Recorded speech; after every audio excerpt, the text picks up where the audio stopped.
In 1996, after 5 years of safety research, heather beetles were finally released in several sites in Tongariro National Park.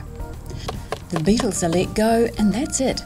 You have to hope they survive and do their job. It would take time for the heather beetles to reproduce and build up their numbers.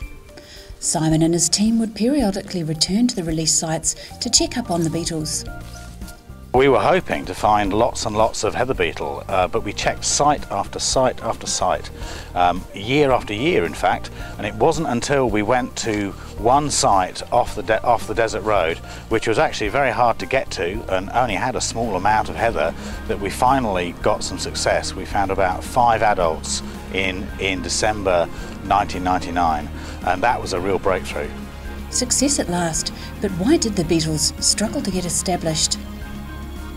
We have encountered some problems, including low nitrogen levels in heather in New Zealand, which was a surprise for us, a climate match which wasn't as good as we'd hoped for, and also a genetic bottleneck.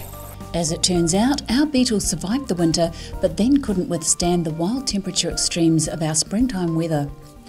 And in similar areas in Europe, beetles are about 10% larger. Not only that, but our heather is also less nutritious than European heather, all making it harder for our beetles to build up the fat reserves needed to survive and establish. If we leave the beetles as they are, it could take 20 years for them to spread across the park, whereas if we go back to Europe and get more beetles with more genetic diversity and with a better climate match, we hope that we'll see much better success in the future.